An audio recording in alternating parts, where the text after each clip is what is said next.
You're listening to Bad Dog Agility, bringing you training tips, interviews, and news about the great sport of dog agility. I'm Sarah Fernandez-Lopez, and this is episode 197. Today's podcast is brought to you by HitItBoard.com. HitItBoard.com has the innovative training tools you need for agility. Having problems with the dog walker A-frame? The HitItBoard can fix that. Your dog doesn't like tugging? They'll love the Tug It. Can't move your A-frame around by yourself? The Move It can. Go to hititboard.com and use discount code BDA10 to get 10% off your order. That's hititboard.com. Today's podcast is also brought to you by Elite Science. Unlock your dog's full potential with a unique competitive edge solution, 1TDC. 1-tetradecanol complex is a patented blend of unique fatty acid oils designed to safely and effectively keep joints and muscles at their best to maximize performance and shorten recovery time. 1TDC is the next generation of fatty acids and is used by many current and past national agility champions and world team members. All of our listeners will automatically qualify for a great 1TDC special offer by purchasing online at BDA1TDC.com. That's BDA, the number 1TDC.com. Today, we are talking all about the World Agility Open. This just happened this past weekend. Does it feel like it was just this past weekend? I've got Jennifer Crank here. She was there, and now she's here, having flown back from the Netherlands. Does it feel like a world away? I think it's almost exactly 24 hours since I landed yesterday back in Columbus. I landed around 3 p.m. and so far I'm doing pretty good getting readjusted back to the time. But sometime this week it's going to catch up to me, I'm sure. Yeah, she's going to crash and burn, and hopefully it won't be in the middle of this podcast. I've got Esteban here as well. Hello. And we are going to talk about this event. And the first time I think we ever mentioned the WAO was when we did the podcast a couple of weeks ago, talking about all of the different international events. And I think even at the time, I was shocked when you said you were leaving in like 10 days or something like that. But you were on that team, Jennifer, with 2 dogs, actually. Yes, this year I was on with Swift running in the 400 division, which is almost just 16 inches, just a little under, and Pink in the 500 division, which is just under 20 inches. And I recall from last fall, for people who are not familiar with the process, the team is chosen based on the UKI Agility Open event. And at that event, you not only won a spot on the team, you won some sort of super spot that guaranteed both of your dogs the opportunity to compete in the individual classes. Yeah, it's a little bit unique how the event is run, but there are basically 4 different competitions being held at the WAO: biathlon, pentathlon, games, and then a team event. And so at the US Open, Team USA has what's called the Super Win-On spot. And if you win that spot, it's 1 dog from each height. You are guaranteed the opportunity to run in all of the individual classes, which is games, biathlon, and pentathlon. So Team USA can submit 3 dogs from each height to run in that, but we have the potential to take more than that. So for example, in the 500s this year, we had 4 team members, but we only get to have 3 dogs run in each event. So you have to pick and choose, what 3 run games, what 3 run pentathlon. The Super Win-On spot guarantees you running all 3. So Pink and Swift both got to run all 3 of the individual classes and then the opportunity to run on team. The reason that I wanted to point that out was because I didn't want anybody to think that because you had 2 dogs, that you were given like special, we can fly 1 person over and 2 dogs and get 2 for 1 and, save money on travel or whatever. You actually won that opportunity with both dogs, no questions asked. Yes, you got it down at the US Open this past November. Yes. Awesome. And you're on an absolute tear. Since the fall, you've been winning everything, USDAA, AKC, put a dog into the FCI Agility World Championship, and you've been doing it both with Pink and with Swift, and now you've got both dogs, same venue. And I didn't want to jinx you and say you're on such a roll, you're probably going to do really well and bring home some medals, because that's a lot of pressure to put on somebody before they go on a trip. So I said nothing. So I was like, don't say anything. Don't say anything. But he thought it. But I thought it in my head. Jennifer, tell us what happened. Yeah. So the event, it's, I think almost any event you can say it could have gone better. I guess Pink's AKC Nationals would be the only one that I could say, it couldn't have gone better. She won every class and then won the whole thing. But the end result is Swift and Pink both came home with a silver medal in games. So I'm very thrilled about that. Very excited that they both now have a medal to the name. And Swift was actually part of the relay team for Team USA and helped the USA bring home the bronze medal. But as doing this professionally and being hard on myself, I can always sit back and say, things could have gone better. I had some handling holes. I had some weaknesses. I made some mistakes. I can't say that the dogs had too many issues. I mean, really everything came down to me and timing and either bad decisions or bad execution. So in pentathlon, Pink had over the 5 rounds. She had 4 amazing runs and then 1 E, which was a result of my poor execution on a rear cross. And Swift had an E on the very first run of pentathlon. He went wider out of the tunnel than I thought he was. And I just caught myself out of position and he took an off course. And then the biathlon jumpers, which was in my mind the hardest course of the weekend. Both dogs E'd pretty early on. Pink went off course, I think, after obstacle 6 or 7, and Swift ended up E'ing because he got 3 refusals. He missed the entry on the weaves, and at that point, as soon as you get a fault, it's going to totally affect your potential for medal. So I let up and, kind of got lazy on my handling and ended up incurring 2 additional refusals and 3 refusals as an E. So both of the dogs were out in biathlon, did not even make it to the finals to get to run biathlon agility. So let's talk about the structure of the event a little bit, because I was sort of unfamiliar with the event. And even though we covered it in that podcast, I didn't fully understand all of the different kind of tracks that they have or different championship events where you have a combined score to give you a winner. And so this event is made up, you've mentioned pentathlon, there's biathlon, there's the games, there's the team, and then there's a bonus class. So tell us a little bit about those, that structure. So biathlon is very much what we're used to seeing here. It is 1 jumpers and 1 standard combined. So you run biathlon jumpers is on Saturday, and those that make the cut, I believe it's the top 30, move on. Top 30 not E's, so top 30 no E's, move on to run the agility finals on Sunday. And that is actually the last class that they run on Sunday. And then pentathlon is 2 standard, 2 jumpers, and speed stakes. So the speed stakes is the final. So you run a standard and a jumpers on Friday, a standard and a jumpers on Saturday, and they're making cuts along the way. So after the first 2 rounds, 80% get to move on. Then you run rounds 3 and 4, and then another cut gets made to run the finals. Now, in the finals of pentathlon, which is the pentathlon speed stakes, it's just top 20. So only the top 20 dogs of each height after those 4 rounds will get to run the finals course. So they're making cuts along the way, and you're calling the final round the finals, but then the champion is awarded based on the cumulative of Yes, you are correct on that. Okay. For many of the finals that we have in the U.S., your rounds to get into the finals are cleared, and it's a clear round in finals, that round only, winner take all. But at WAO, all of the events are cumulative. So pentathlon, we see the pentathlon speed stakes as the final course, but it is actually combined with your first 4 runs. Same thing with biathlon. It's standard and jumpers combined for your overall winner. So even though they have what they call the finals, that just basically means it's the last round of that event. Your score does not clear for that particular round. Yeah, that makes it very interesting.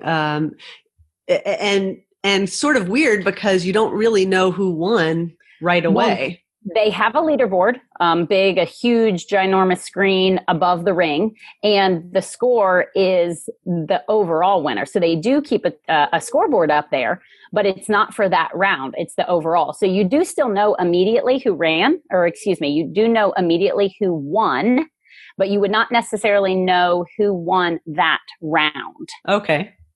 So you do, they're pretty good about keeping it up to date and keeping the cumulative results available to everyone. And so then moving on to the Games Championship, tell us a little bit about that combo there.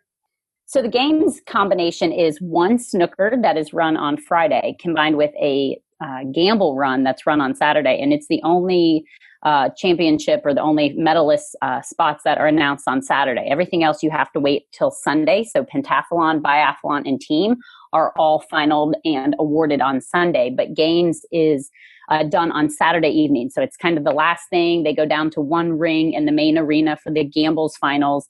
And again, it's combined. So you're looking at the snooker score combined with your gamble score, and then time is just to break the tiebreaker. All right. And so snooker, I know Pink did fantastic. So the advantage to the U.S. running in the third group was that we got to see how the first two groups were doing. So we were in Group B. We were the third group to run snooker.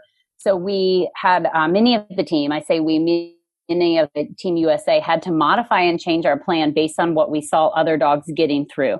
And my original plan, we just weren't having time to do.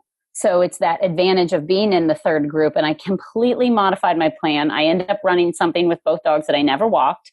And we were the last group, the 500. So Pink's division was the last height to run. And I had already run Swift and didn't get through and was a little bit frustrated with that. And anger always motivates me really well. And I just went out there and I said, I'm going to do this. I have to be perfect to get through. If I have one bobble, one flaw, one hesitation, we will not have time to get through. And she did not put a foot wrong. So we had a score of 48, which was the highest score of any of the dogs in the 500 division. It was an incredible run. She was great. Awesome. So first place in snooker. And I love that strategy. Snooker is such a strategy game. And so I love that you highlighted that. I think that's one of the interesting things about this competition, the fact that there are games. I've heard some of the European competitors back when the WAO was just starting out saying that this was actually the first time they'd done games like snooker or gamblers, and that they enjoyed it. Now, we talked a little bit before this podcast, and Jennifer tells me that she's a real games person. And, I think people who know me know that I'm not a games person. I'm so much not a games person that I don't even do time to beat fast in AKC agility. I'm just like, tell me where the standard is, tell me where the jumpers is, and then I'm going to go home, eat some donuts or ice cream or something. So I love the diversity in venues, now that we're looking at all the different championship events, because pretty much Jen's going to all of them. And if she's not going to all of them, she's been to all of them. Have you not been to any one of these? You've been to every single one, right? Yes. Yes, I've done them all. Yep. Yeah. So you've done them all.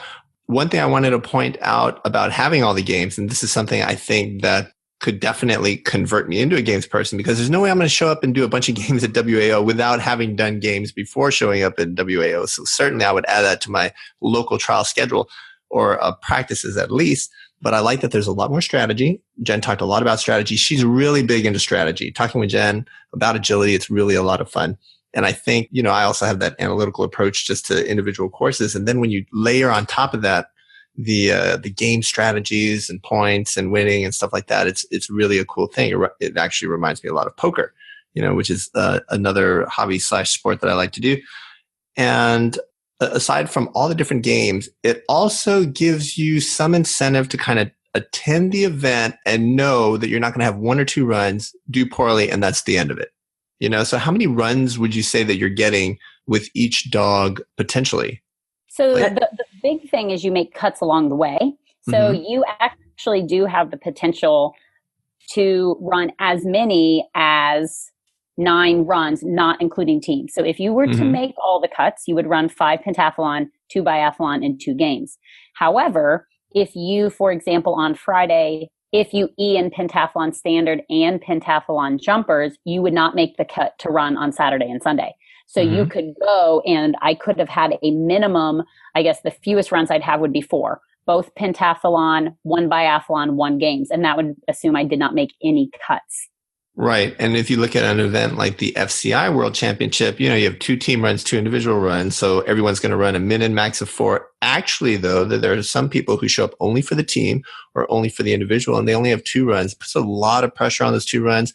You're doing a lot of training, a lot of travel, a lot of money spent for one particular competition. And then you go out, and when you mess up either one of those runs, you kind of feel like you're dead and out of it. So I think that's a huge pro something that's really positive for events like a WAO or even IFCS at those big events, to have all of these games. And Jennifer reminded me the whole idea of kind of choose your own adventure. Everybody's going to be good at different things. Some people are going to be very good with the gambler skills. Some people are going to be very good with the snooker strategy.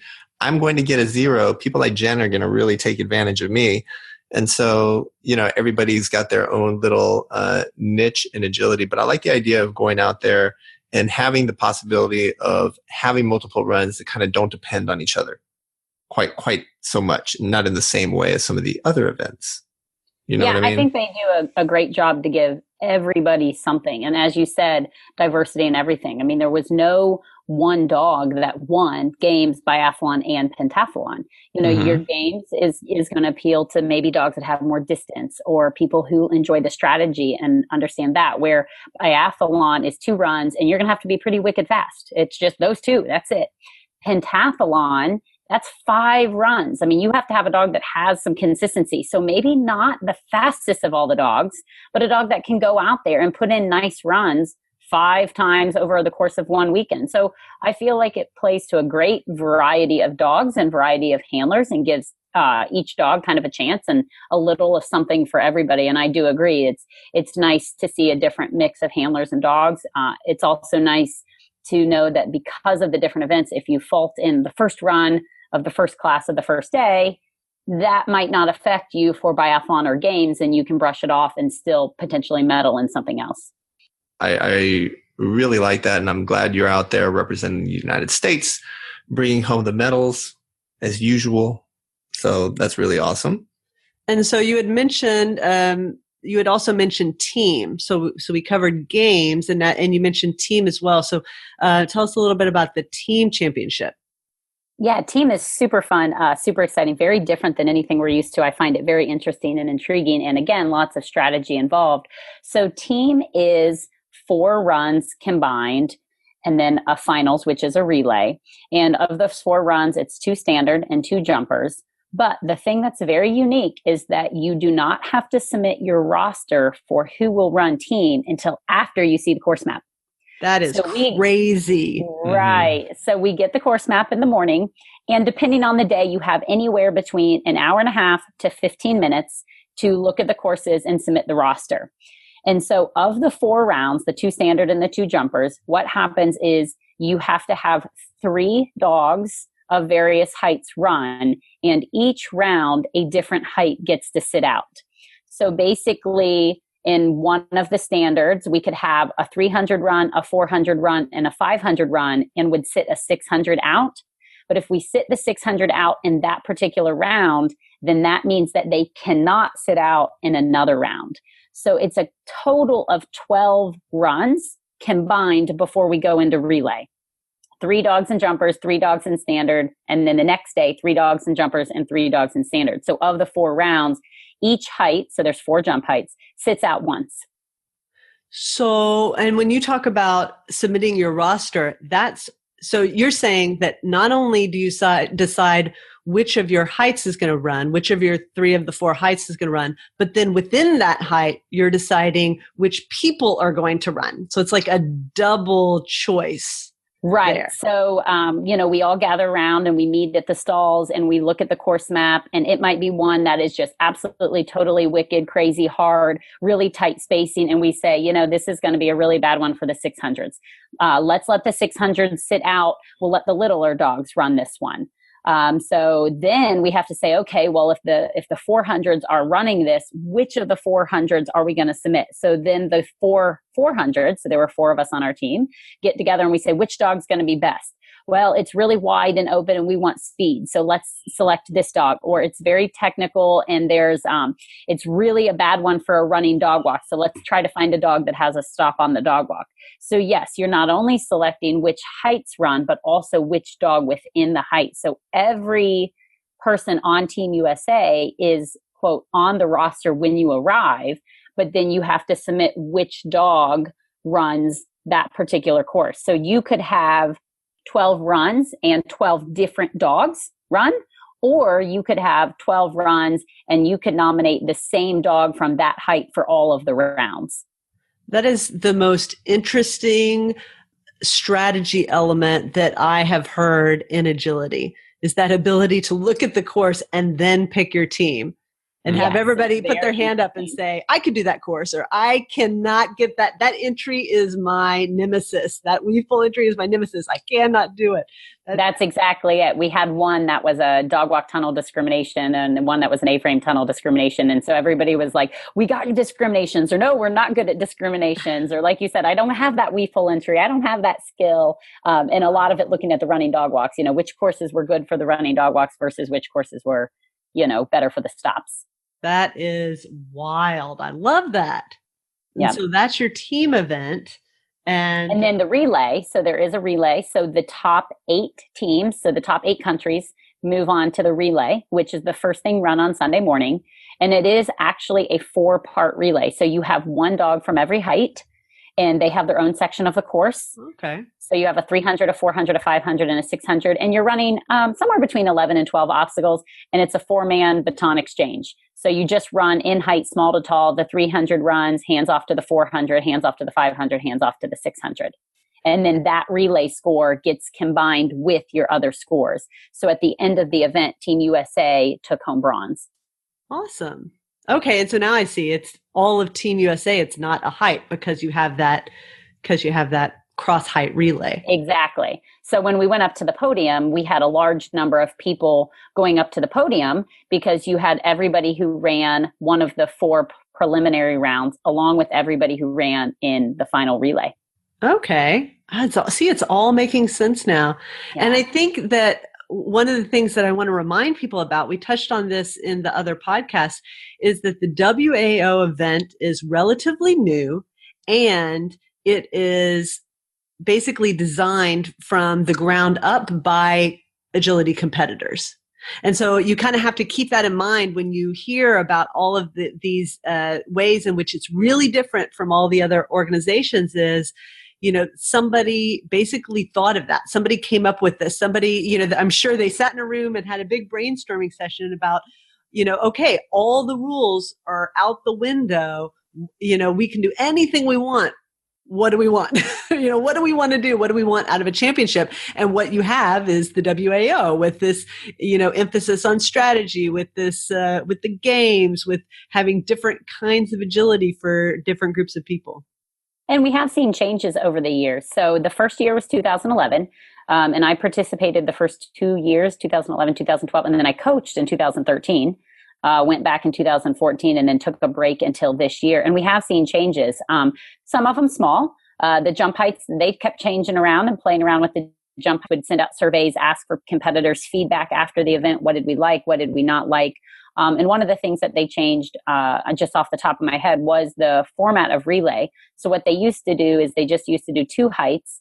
So the 300 height and the 500 height. And you would jump the height lower if you were the other 2 heights. So the 300 and the 400 would both jump the 300 bars, and the 500 and 600 would both jump the 500 bars. And I think they did this initially thinking it would be easier for course design. To try to take one ring and divide 4 different relay sections was difficult, but this was not favorable because it was the first class on Sunday, and some of those dogs needed to run finals at their actual height. So they didn't want to go out Sunday morning with a dog jumping 400 and be running bars at 300 and then go back out later and have to run 400, which I agree. I wouldn't want my dog running lower and then having to go back out on the same day and run higher for risk of bars. So they then went to a 4-section relay course, which is very difficult to design, I can imagine. It's lots of non-jumps, lots of weave pulls and tunnels and contacts, so that, all the heights have their own kind of quadrant and their own flow, of course. And that was another thing that they changed. So they're constantly looking for feedback, and I think doing a great job of making adjustments and seeing what it is that the competitors want. And so then that's the 4 championship events. And then you had this bonus sweepstakes. So tell us about that event. Yeah, the bonus class is for any dog who did not make a finals in one of the other 3 individual events. So there is a games finals, which is basically the gamblers class, a pentathlon finals, which is the speed stakes, and then the biathlon finals, which is the standard course. Those are considered kind of the finals. If you did not make the cut in any of those to run those finals courses in the main arena, on Sunday, you have the bonus class. And this is basically to help guarantee that you do have a minimum number of runs, that you don't show up there, say you only came to do biathlon and games and you didn't make the cut in either, and you're sitting around all day Saturday and Sunday with nothing to run. They do have the bonus speed stakes, which is a class on Sunday morning in the one of the rings for anybody who doesn't make finals. And while that is not considered a medal class, you don't go on the podium, you don't get the national anthem playing, they do place in the round. So they do award ribbons for first, second, and third in that class. Okay. I really like that. They actually have that in poker too at the World Series. They added the event after the main event. So, the World Series of Poker, they have all these different tournaments, but the big one you kind of do at the very end. And what they found was people get there. A lot of them come only for that one big event. They immediately bust out on day one. It's typically a 6, 7, 8 day event. And then what do? You made the trip to Vegas, you got off the plane, and now within 24 hours, boom, you're out, you've lost. And they finally got smart and said, hey, let's have a second chance event. So a smaller buy-in event. Everyone who's busted out gets to do that, participate. From the Vegas side, you get to keep all the tourists around a little bit longer. But basically, for anyone who's gone and made that trip, you're going to get your money's worth, so to speak. You get your shot at the main event. If you run deep, you do really well, fine. You've got all your jumps there. Like you were saying, you make all the cuts. You're doing all these different runs, up to 9 runs. But, if you don't have all that, you still have this opportunity to, get in some runs. So I really, really like that. It'd be very interesting to see something like that maybe at AKC Nationals or other venues as well. It kind of reminds me a little bit of the Challenger Round. Although the Challenger Round can get you into the finals, it is kind of that second chance other event. And so I could see it being a little bit similar in flavor to that. And I know you mentioned that Pink had 4 of the 5 for pentathlon. She had an E in there, but she did have a fantastic 5th round. So you made it to that 5th final round. You just knew that because you had 1 E, you were not going to be able to bring your score up to placement. Is that kind of how it worked?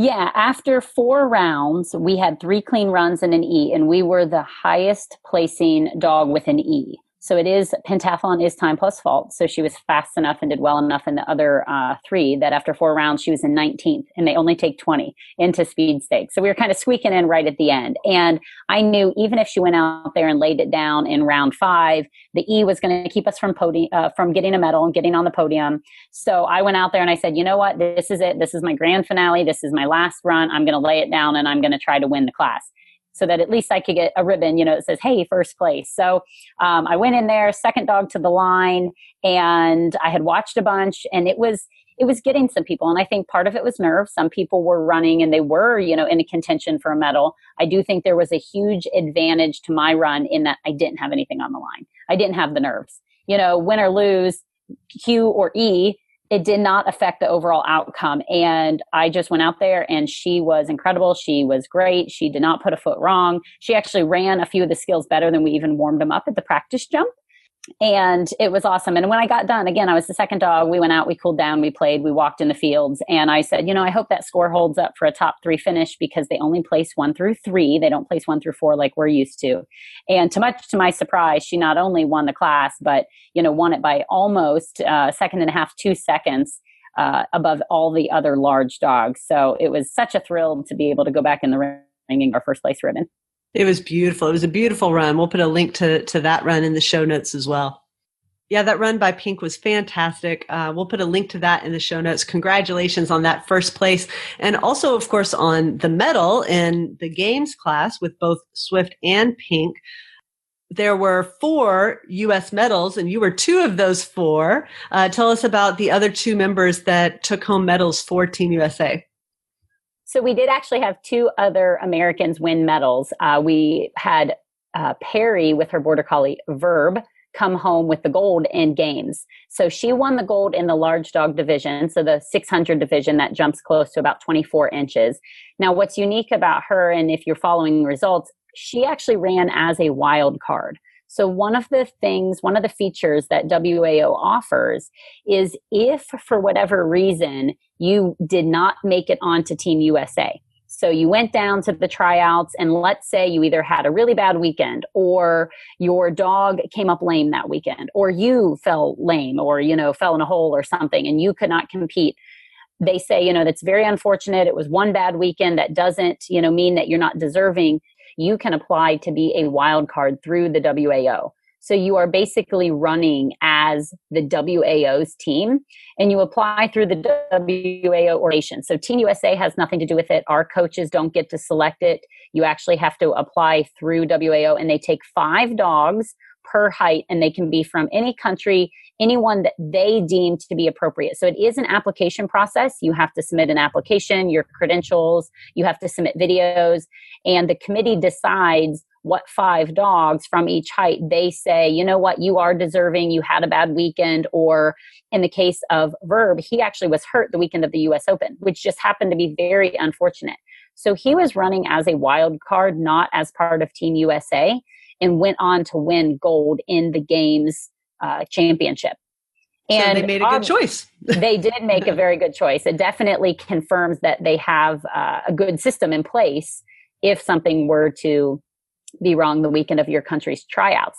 And oddly enough, the same thing happened with Tawny and her border collie Jolt. She took the bronze medal in biathlon, and she was just coming off of puppies at the US Open. And because of still nursing puppies and having, 3 to 5 week old puppies, she was not able to run, wanted to attend the event, really wanted to try out for the team, had been on the team last year. So she was not able to make it onto Team USA, but through the wild card process was able to apply and be selected to go on and win bronze in biathlon. So again, another, confirmation that the system is working really well and awarding those that maybe had something weird, something fluky come up and make it to the event. So total of 4 medals from the United States, my 2 as part of Team USA, and Perry and Tawny as wild cards from the United States. Very interesting. I really like the wild card concept. Can you imagine applying that to one of the other events? So if you had the Agility World Championship for FCI, after everybody's picked their teams, the FCI could say, okay, maybe a month or 2 months or something before the event, we're going to hold some event in Europe. We're going to take the top 10 dogs in each height, automatic wild card qualifiers. And then anyone can show up. And then you'll just take the 10 dogs that aren't already in. You would get a lot of people. So I think that would generate a lot of interest. It would let some people backdoor it. It would let, as Jennifer pointed out, some dogs that had been hurt or handlers who were ill or their car broke down or whatever, have this kind of last chance opportunity. And I'll remind people again that this is a unique event that is basically run by committee, and designed by competitors. So you kind of see that highlighted again where, as competitors, we know that there are things outside of our control, especially as it relates to injury, I think is a really big one for handlers because it's a sport. So for handlers and for dogs. So that's I knew that there were wild card spots. I wasn't really aware of exactly how they worked. I think it's really interesting, that kind of application process. You do have to have tried out for your country's team. So you can't just be like, nah, I don't want to go down to Jacksonville. I'm going to me because I'm awesome. Yeah. The other thing is, I believe, don't 100% quote me on this, they also guarantee admission to the event if you won the EO in the 3 heights, and if you won possibly the ANC, and then if you won the FCI World Championship. So those dogs, if you won any of those, kind of can get automatic entry as well coming into the event. Awesome. It really shows they want the best dogs there. Correct. Agreed. And so what else is different or interesting about this event? So the team format was one of the huge things that I always find very interesting and so much strategy to. But one of the other things that really stands out to me as being different is, we're used to at national events and at local shows that we get a practice jump, right? One jump sitting there, an opportunity to practice and go warm up on. But at the WAO, they actually have 4 practice rings, if that's what you want to call them, practice areas that have each of the 3 contacts in the weave poles. So you can go into the practice barn, and it's kind of sort of, nearby where you would enter the rings. And in one little area, they have the weave poles with a jump. And then other area, they have a double with an A-frame because it's that big ascending double. And another area, they have a jump with the dog walk, and another area, a jump with a teeter. So you can go all weekend long into these practice areas with treats and with toys and with props and anything, and train your contacts and weave poles in addition to warming up at a jump. And it's just so different and so unique. We're used to, just having that jump and, say you let your dog push you a little bit on your stopped contact early on day one, by the third day, they might be totally bailing off. But in this event, you actually can go into the training rings and rework it, get your treats out, get your target out, get your hoops or your stride regulators out. And you would think it would be totally overused, but it's not. You can go out there and almost at any time walk into the training barn, and one of those 4 stations is available. So you'll see people practicing at the weave poles, whatever that course it has. So you can always tell based on the practice station at the weaves what course they're getting ready to go run, because people will try to recreate that entry, or they're practicing their blind cross at exit, or if it doesn't warm up real well, they're changing their plan to something different. So it's very unique. And despite that, you still see dogs missing contacts. You still see dogs missing weave poles. Mm-hmm. It's not a cure-all to the issue of getting a dog very overstimulated in the ring with the adrenaline. So that's very unique as well. Yeah, that's super interesting. And yeah, I would have thought also that it would be completely overrun with this huge line of people waiting to go out and practice. But I guess you don't want to wear out your dog. But yeah, I can just imagine if you missed a contact in one of your first runs, the relief of being able to go and see that, okay, my dog can still hit this, it's not broken forever, just taking a little bit of that pressure off. I think it's really moving away from, I don't want to knock obedience as a sport. I want to say a kind of mentality where you're testing the dog or controlling the dog or putting them in a controlled environment, and more toward like a sporting event. You go to a basketball game or a football game, teams warm up. They run the plays that they're going to use. If you're a basketball player, you're going to shoot on that rim. You're going to practice your free throws, your 3-point shooting. You're going to get used to the equipment, the floor. And I think you're going to see the same thing at track and field events, right? Which is more similar, I think, to agility. The runners are going to practice some starts. They're going to get a feel for the track. They're going to get out there and see which way the wind is blowing and all of that stuff. And I think you kind of have the same situation for the dogs. You're there to perform your very, very best. And I think it's like less of a pass-fail test kind of situation and more of we're looking for an elite performance. And we understand that just because you go out there and practice 5 A-frames doesn't mean your dog's going to hit the A-frame during this run as well. But to have that equipment familiarization, to get used to that surface, to say, okay, can I make this entry on this surface that my dog may not have been exposed to, especially for people who have to travel to these big events, invest that time and money. I think it's just another great thing they've done, akin to providing the kind of that consolation run and, ensuring that people have a certain minimum number of runs. So I really like all of that. I think one thing that you said that was super interesting was you said agility is not pass-fail, and the recognition of that. And I think that is so true. Agility is not a sport where because you make a mistake, you are not worthy, because there is no dog that is 100%. No dog whatsoever, period. It's not possible. In the same way that there's no NBA player that has 100% free throw percentage or 100% field, shooting from the field, or 100% 3-point. It is not a reflection of not being good or not being good enough. It's a reflection of the sport and the nature of the sport. And so, that's what I think. It's a recognition by having that equipment out that making a mistake does not make you bad, and giving you the opportunity to practice is not cheating, right? It's how you it's a really hard mentality to shake for some people. I remember being very surprised when I went to my first world team tryouts for AKC and having that practice day, right, where they let you get on the contacts and things, and then you can take stuff into the ring like your toy. It's bizarre to me. I felt like, oh my goodness, it's like I'm cheating. That's right, but you're not, because that's you not told what agility me so. is. That's right. And I do whatever you tell me. That's right. Well, I'm so glad we were able to have this podcast, because I learned a lot about the WAO that I didn't know already, even in preparing for the podcast. And I think it's a really intriguing event. And I'm really excited that Jen was able to go and that you had so much success there. So congratulations on your showing there. Thank you again. And that's it for this week's podcast. We'd like to thank our sponsors, Elite Science and hititboard.com. Happy training.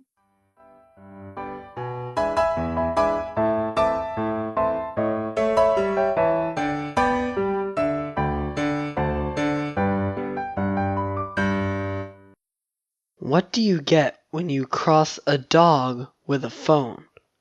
A golden receiver!